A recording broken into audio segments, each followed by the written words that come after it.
In 1996, a small Brazilian town surrounded by countryside would play host to a string of supernatural events. Was it all just a ploy to increase tourism, or is there any truth to this tale? The Alien of Virginia. It was January of 1996, and the mood amongst the residents in the small Brazilian town of Varginha was upbeat. The recent New Year's celebrations had been a success, and plans were now underway for the carnival, which would be taking place in February, something of a highlight in the Brazilian calendar for many people. Back in the mid-90s, Varginha was little more than a promise of the thriving city of culture and commerce it would eventually become. Located in the southeastern state of Minas Gerais, it was very much an up-and-coming town. The coffee trade was significant for local employment. Many commuted to nearby cities for work, though some multinational companies had also begun to invest in the region. With its rapid growth and steady stream of outside investment, the residents of Varginha didn't want for much. Compared to the sprawling cityscapes of São Paulo and Rio de Janeiro, it was nothing more than a sleepy backwater town where nothing much happened. However, on Saturday the 20th of January, a series of events occurred which were to shake this community to its core. It all started in the very early hours of the morning, at a farm situated on the outskirts of town. Eurico Rodriguez, who lived and worked as a farmhand along with his partner, Aurelina Augusta, was awoken at around 1:30 a.m. by the unsettling sounds of panicked bleating and mooing from their livestock. Initially, they considered that one of the animals may have escaped, or that maybe there was a thief or predator on the prowl. They were absolutely dumbstruck when they looked out of the window and saw that it was actually a UFO that was troubling the animals. The description given for the strange craft was a gray submarine-like object in the sky, about the size of a small bus. It was said to have been completely silent, with no lights whatsoever. The cows and sheep were in a disoriented state.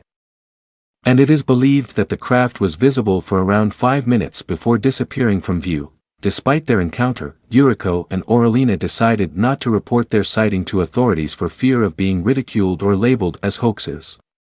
Unknown to them at the time, the ramifications of what they had just witnessed would not hit home until a few days later, when they read reports of possible UFO activity and even alien sightings in and around the town in the local press. One of these accounts would stand out amongst all others, and came from a pair of sisters who lived with their mother in the hilly suburban outskirts of town. The Silva family resided in the Santana district. And though aged only 14 and 16 years, Valkyria and Liliana Silva were beginning to mature into responsible and reliable young women. Later on that same day, hours after the Rodriguez and Augusta sighting, the teenagers had met with their older friend Claudia Xavier, who worked as a cleaner in the nearby Jardim district. The three of them regularly walked home together. It was a case of safety in numbers, and they just so happened to enjoy each other's company. On that fateful day, the group decided to take a shortcut home through the small woods that separated their neighborhoods. After walking through a section of woodland in Jardim, they arrived at a fallow, but were suddenly startled by a strange-looking entity less than 7 meters in front of them. There was something crouching down near a wall, which they initially thought was some kind of animal, but its grotesque appearance and odd behavior unnerved them. As they approached, the creature turned its head in their direction and stared directly at them, with terrifying bright red eyes. What it did or where it went after that point is not known, as needless to say, the girls immediately fled the scene in horror. Upon arriving back home, the Silva sisters were said to have burst in through the front door in floods of tears. Even after some comforting, the youngest, Liliana, was inconsolable for some time.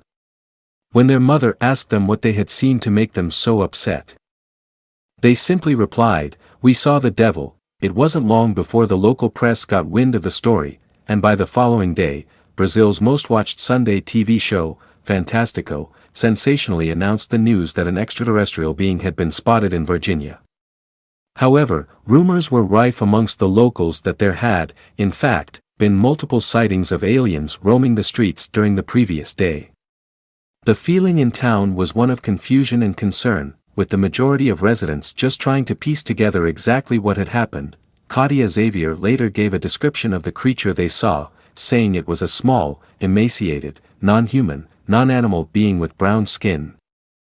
An oily appearance and an overly large head, with 3 rounded extrusions or possibly even horns adorning the top of its skull.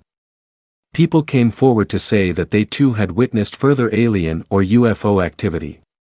According to some reports, as many as 200 residents have given accounts in the time since the event, bearing witness to the fact that they saw extraterrestrials, with many descriptions matching that given by Katia. Even some military and government personnel began to come forward and give their versions of events, though their identities have remained anonymous for obvious reasons. There was a military base very close to the farm at Tres Correcos, about 16 kilometers outside of Virginia itself. And it is presumed that this is where some of the information may have been leaked from. One source in particular revealed how the aliens were rounded up and captured like animals by military firefighters, before being transported out of the town through the woods under cover of darkness. Upon capture, the aliens were said to make some kind of buzzing sound, similar to the drone of a beehive. It is even suggested that the military took the aliens by road to Brasilia, and were then secretly dispatched to the US by air, where they were killed and dissected. Another interesting yet unconfirmed claim involving the US suggests that the North American Aerospace Defense Command actually issued a warning to their Brazilian counterparts at Sindacta about an hour before the sighting at the farm. Apparently, the United States government had intelligence about a possible UFO landing somewhere in the state of Minas Gerais, and they tried to pre-warn the Brazilian authorities.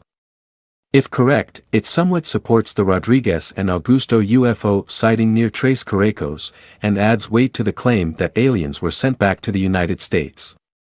Though never validated by the farmhands, a government source has even said that a cigar-shaped UFO crash-landed in a field just outside of Tres Correcos, and that he was part of a cleanup operation to remove the debris. A crash certainly seems a more plausible explanation as to why extraterrestrials were seen roaming the countryside, rather than for a UFO to have simply dropped them off and left them behind. Of course, most of these reports are unconfirmed, and it is difficult to discern between what is true and what is fabricated. After all, many eyewitnesses only came forward after the televised report of the sighting by the 3 young women. Were they all simply jumping on the bandwagon for financial gain, or did a UFO land or possibly even crash in Virginia during the night? Perhaps best placed to answer this question is Yubra Rodrigues, a resident of Virginia in 1996, and coincidentally, a part-time ufologist. He has worked hard on this case, looking for new leads and visiting suspected hotspots across the city. Working with Vittorio Paccaccini from nearby Belo Horizonte, the pair have garnered valuable insight from key witnesses, including Katia Xavier and the Silva family. It transpires that in February of 1996, a couple of weeks after the alien sighting, the Silva family received an unexpected visit from 4 men in dark suits. The girl's mother, Luisa, arrived home to find the men already at the property and in conversation with her daughters. They asked the girls if they were willing to deny their sighting of the alien. The men offered a large cash sum, but left without identifying themselves. Could the famed men in black have been involved in this case? It would certainly seem so if Luisa's story is to be believed. But given their somewhat fleeting and relatively unnoticed appearance, what was their role, and just how deep did their involvement in this case go? Were they even part of a government investigation, or something far more sinister? Much of Rodriguez's early work questions how the aliens were able to travel around the city.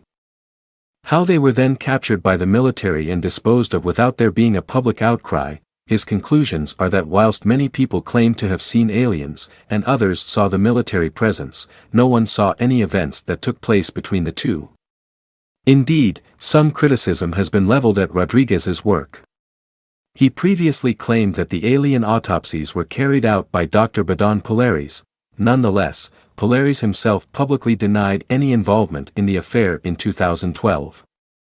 As for some people testifying that they had seen firefighters assisting in the capture of the aliens, it is important to consider that like many countries, both the fire service and the police in Brazil are an extension of the military. Specially trained firefighters may have been used, however, despite compelling testimony from residents, a wealth of international attention and even endorsement from the city council, the Brazilian government maintains that it did not facilitate the capture of extraterrestrial entities. But then, of course it would, given the potential ramifications of admitting such a thing. So, if no supernatural incident took place, and this is all merely the product of hysteria, hearsay and conjecture, what was it that the girls saw in the woods that day? Katia and the Silver Sisters have remained steadfast in their recollection of events, and it has to be said that their account seems genuine. And the manner in which they tell their story is very convincing. When revisiting the area of woodland with Rodriguez in 2003, the women were said to be visibly upset. But if the official reports are to be believed, the creature they saw was nothing more than a case of a mistaken identity. It may sound callous, but the theory goes that the young women were simply spooked by a deformed and malnourished homeless man. The disproportionately thin body given to the description of the alien tallies with this notion, and it is thought that the brown skin may come from the individual either being covered in mud, or the result of too much exposure to the sun over time.